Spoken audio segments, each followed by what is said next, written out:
আমি থাম্বনেলে লিখে রেখেছি ডিটেকটিভ স্টোরি, কারণ থাম্বনেলে খুব বড় কিছু লেখা যায় না, আর লিখলে সেটা দেখতেও ভালো লাগে না।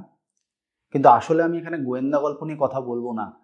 এই গেম চেঞ্জার বা টপ 25 সিরিজে আজকে আমি যেটা নিয়ে কথা বলবো সেটা হচ্ছে গোয়েন্দা গল্পের চরিত্র বদল, অথবা বলা যেতে পারে গোয়েন্দা গল্পের গতিপথ বদল। এই জায়গাটা আমি যে অবজার্ভ করেছি গত 10-12 বছরে, সেটা নিয়ে এই ভিডিওতে কথা বলবো। হাই, আমি রক্তিম। তো চলুন ভিডিও শুরু করা যাক। ট্র্যাডিশনালি গোয়েন্দা গল্প কীরকম হতো সেটা প্রথমে একটু দেখে নেওয়া যাক। কিছুদিন আগে লেখক অভিজ্ঞান গাঙ্গুলি, চাণক্য সিরিজ যিনি লেখেন, তার সোশ্যাল মিডিয়ায় পোস্ট দিয়েছিলেন যে ট্র্যাডিশনালি গোয়েন্দা গল্প হচ্ছে এরকম যে আপনার নখের ডগায় একটা মূলোর টুকরো লেগে আছে আর আপনার ইয়েতে একটু দুর্গন্ধ রয়েছে। এটা দেখে গোয়েন্দা বুঝতে পেরে গেছেন আপনি আজকে সকালে মূলোর তরকারি দিয়ে ব্রেকফাস্ট করেছেন। এটা হচ্ছে বাংলা সাহিত্যে সত্যজিৎ রায় ডমিন্যান্স বা কিছুটা শরদিন্দু বন্দ্যোপাধ্যায় ডমিন্যান্স। কিন্তু এই জিনিসগুলো মূলত এই মূলটুলো দিয়ে মূলত যেটা বলার চেষ্টা করা হচ্ছে সেটা হচ্ছে যে একজন ভালো গোয়েন্দা হতে গেলে কিন্তু খুব ভালো অবজার্ভ করার ক্ষমতা থাকতে হবে। সেটা ফেলুদা হোক, সেটা ব্যোমকেশ হোক, এদের প্রত্যেকেরই অবজার্ভ করার ক্ষমতাটা খুব বেশি থাকে। তো এইভাবেই বাংলা সাহিত্য চলছিল। কিন্তু এখনকার বাংলা সাহিত্যে যদি আপনি প্রাইভেট গোয়েন্দাদেরকেও দেখেন, ধরুন টাপুর দিকে যদি দেখেন, দেখবেন টাপুরদির বয়ফ্রেন্ড রয়েছে অর্জুন, সে হচ্ছে পুলিশের একজন উচ্চপদস্থ কর্তা। আপনি যদি অভীক সরকারের গোয়েন্দা চরিত্র চিন্তাহরণ মুখার্জিকে দেখেন, দেখবেন তার কে একটা রয়েছে, রিলেশনটা আমি ভুলে গেছি, মনোজ বা মনুজেন্দ্র এরম টাইপের নামের, সে আবার পুলিশের একজন পদস্থ কর্তা। অর্থাৎ বোঝা যাচ্ছে যে প্রত্যেকটা প্রাইভেট গোয়েন্দার সঙ্গে লেখকরা একটা করে পুলিশের পদস্থ কর্তা জুড়ে দিচ্ছেন। অর্থাৎ প্রাইভেট গোয়েন্দা ধরুন সে একই কায়দায় খুব ভালো অবজার্ভ করতে পারে, কেউ হয়তো ভোজন রসিক, কেউ হয়তো পড়াশোনা করতে ভালোবাসে, ফেলুদার মতো, সব ঠিক আছে, কিন্তু পুলিশের একজন পদস্থ কর্তাকে জুড়ে দেওয়া হচ্ছে। প্রশ্ন হচ্ছে কেন জুড়ে দেওয়া হচ্ছে, কি কারণে জুড়ে দেওয়া হচ্ছে?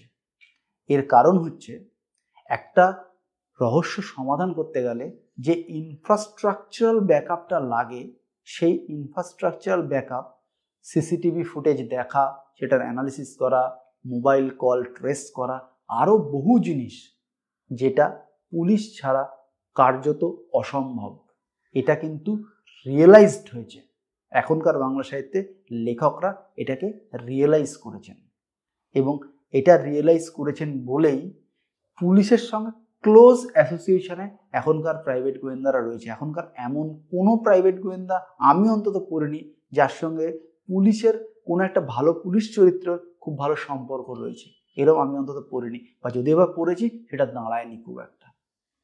অর্থাৎ এইভাবে বাংলা সাহিত্যে গোয়েন্দা চরিত্রের বা গোয়েন্দা গল্পের একটা কিন্তু গতিপথ বদল হচ্ছে। আর গতিপথ বদলের সঙ্গে সঙ্গে যেটা হচ্ছে সেটা হচ্ছে আরেকটা নতুন ধারার গোয়েন্দা সাহিত্যের সৃষ্টি হচ্ছে। আমি এর আগের কোনো একটা ভিডিওতে বলেছিলাম জঁর ফিকশনের কথা, অর্থাৎ একটা নতুন জঁর তৈরি হচ্ছে। সেই জঁর হচ্ছে পুলিশ স্টোরি বা পুলিশ গোয়েন্দা গল্প।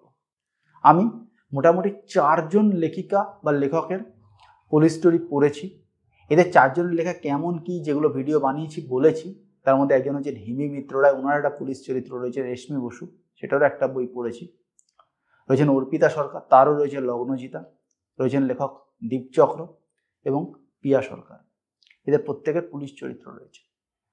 কে ভালো কে খারাপ সেটা আলোচনা করা বা বইগুলো কীরকম কি সেটা আলোচনা করার জায়গা এই ভিডিও নয়, কিন্তু এই সমস্ত পুলিশ চরিত্র এবং পুলিশ স্টোরি এসে যেটা করেছে কোয়ান্টিটিটাকে বাড়িয়ে দিয়েছে।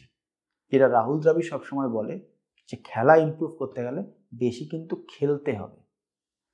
তারপরে কোনো ম্যাচ ভালো হবে, কোনো ম্যাচ খারাপ হবে, ঠিক আছে, কিন্তু কখনো কোথাও গিয়ে রাওয়ালপিন্ডিতে 270 হবে অথবা অ্যাডিলেডে 233 হবে। অর্থাৎ এই এত সংখ্যক পুলিশ স্টোরির লেখক এসে যাওয়ার ফলে কোয়ান্টিটি বাড়ার সঙ্গে সঙ্গে দেখবেন কিছু কিছু লেখা কিন্তু স্ট্যান্ড আউট করবে এবং কিছু কিছু লেখা কিন্তু মনে থেকে যাবে। ঠিক এই জায়গাটাই এখনকার যারা পুলিশ স্টোরি লিখছেন তারা করতে পেরেছে। এবার পুলিশ স্টোরি আসার সঙ্গে সঙ্গে কি কি বদল হলো ট্র্যাডিশনাল গোয়েন্দা গল্পের ক্ষেত্রে। প্রথম কথা হচ্ছে ওই মূলো টাইপের যে ফান্ডাটা আমি প্রথমে দিলাম ওটা মজা করেই লেখা হয়েছিল, লেখক অভিজ্ঞান গাঙ্গুলি মজা করেই লিখেছিলেন। ওই টাইপের ফান্ডাটার দিন শেষ হয়ে গেছে, কারণ ওভাবে কিন্তু চিড়ে ভিজবে না।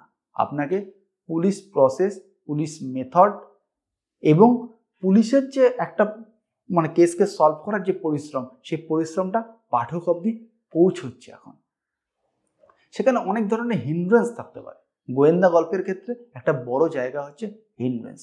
আগেকার ওই ট্র্যাডিশনাল গোয়েন্দা গল্পে ফেলুদা বা ব্যোমকেশে দেখবেন অনেক কিছু রয়েছে, সাহিত্যের মজা রয়েছে, আমরা খুব এনজয় করেছি, আজও এনজয় করি। আমি মাঝে মাঝে ব্যোমকেশ পড়ি, আমার ব্যোমকেশ সমগ্র আছে, কিন্তু লক্ষ্য করে দেখবেন সেখানে কিন্তু হিন্ড্রেন্স অনেকটাই কম রয়েছে।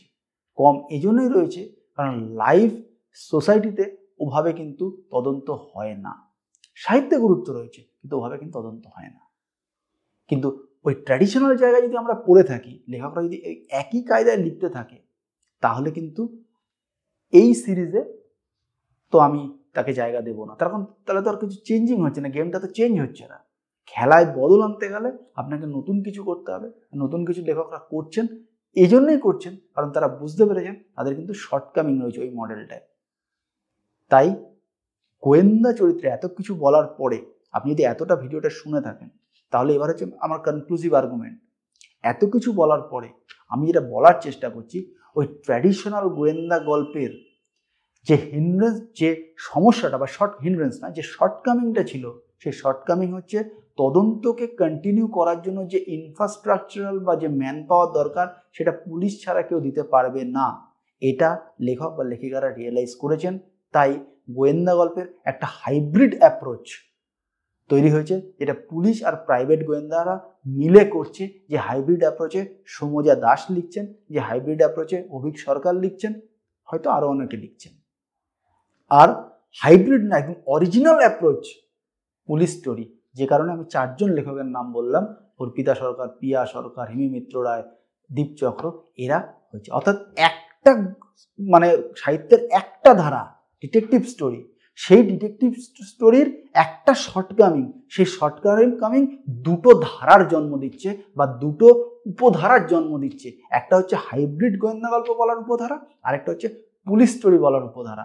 অর্থাৎ এইভাবে বাংলা সাহিত্যের গতিপথ ইমপ্রুভড হচ্ছে। আমার এই ভিডিও ভালো লাগলে অবশ্যই একটা থামস আপ, চ্যানেল ভালো লাগলে সাবস্ক্রাইব। দেখা হবে পরের ভিডিওতে, ততদিন ভালো থাকবেন, টাটা।